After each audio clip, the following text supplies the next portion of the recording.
Fala galera, beleza? E aí, vamos responder a pergunta de número 2 do nosso caso clínico 4? Vamos? Respondendo então a pergunta de número 2 do nosso caso clínico 4, deixo aqui com vocês o caso clínico e aí eu peço para vocês explicarem de maneira fisiológica o eixo hipotálamo hipófise gonadal nos homens. Então aqui a gente tem visto ao longo dos nossos vídeos, né galera, quando a gente fala dos eixos, que a palavra-chave para entender esses eixos é homeostase, é estabilidade, é equilíbrio. Então vamos falar um pouquinho mais a respeito disso. Vejam só, galera, quando a gente fala de eixo, a gente já sabe, né, que nós vamos ter hormônio hipotalâmico envolvido, alguns hormônios da adenohipófise envolvidos e também hormônios das glândulas correspondentes, né? Então, considerando que aqui é o eixo hipotálamo hipófise gonadal nos homens, pensando nos testículos. Como é que é o nome do hormônio hipotalâmico que vai estar envolvido nesse eixo? É o GNRH, que também pode ser chamado de LHRH. Então, por exemplo, o livro do Guyton, que é um belíssimo livro de fisiologia, chama esse hormônio hipotalâmico de LHRH. Já Silverthorne, que também é outro tremendo livraço aqui, chama de GNRH.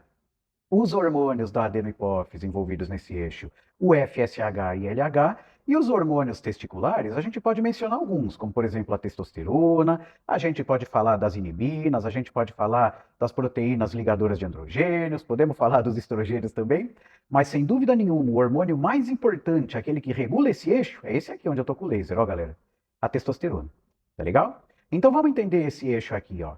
Quando ocorre um aumento da liberação de GNRH, o que vai acontecer? A gente tem mais estímulo para que a adenohipófise libere tanto FSH quanto LH.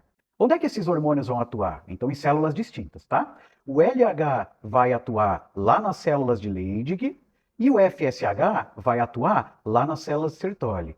Galera, se vocês quiserem dar uma olhadinha na histologia das células de Sertoli, das células de Leydig, eu peço para vocês darem uma olhadinha lá no nosso vídeo da resposta 1 desse nosso caso clínico, tá legal? Inclusive, tô até deixando o link aqui na descrição. Mas voltando aqui para o nosso eixo, o LH vai atuar nas células de Leydig, nas células intersticiais, fazendo com que ela aumente a liberação de testosterona. E o FSH vai atuar nas células de Sertoli, fazendo com que elas produzam os outros hormônios dos testículos, com exceção da testosterona. Então, até havia mencionado, né, galera? Olha lá, as inibinas, as proteínas ligadoras de androgênios, que são chamadas de ABP. Também mencionei os estrogênios, que aqui nesse slide não estão mencionados. Enfim. Só que vamos pensar o seguinte, galera. Tá todo mundo aumentado. GNRH está aumentado, FSH aumentado, LH aumentado, testosterona aumentado, os outros hormônios aumentados. Será que a gente está em homeostase? Claro que não, né, galera? Então, o que a gente precisa fazer para voltar? A gente vai precisar baixar tudo isso até a gente ter novamente a estabilidade.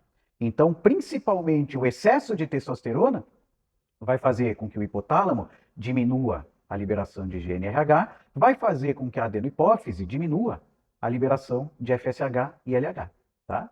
Além disso, em relação às células de Sertoli, chama a atenção particularmente das inibinas. Por quê? Porque o excesso de inibinas faz com que ocorra uma diminuição especificamente de FSH.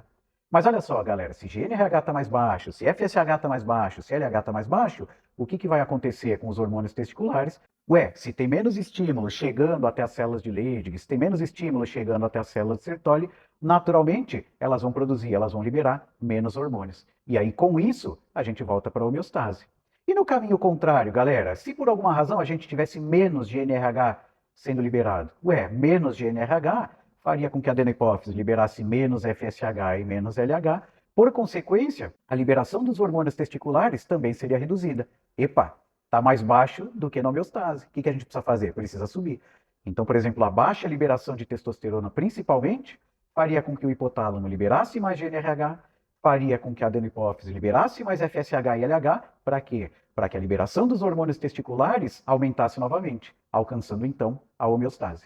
Bom, galera, agora que a gente respondeu a respeito do eixo hipotálamo, hipófise e testículos, a gente já está mais preparado, a gente já está mais preparada para responder a respeito das principais patologias desse eixo, que são os hipogonadismos primário e secundário.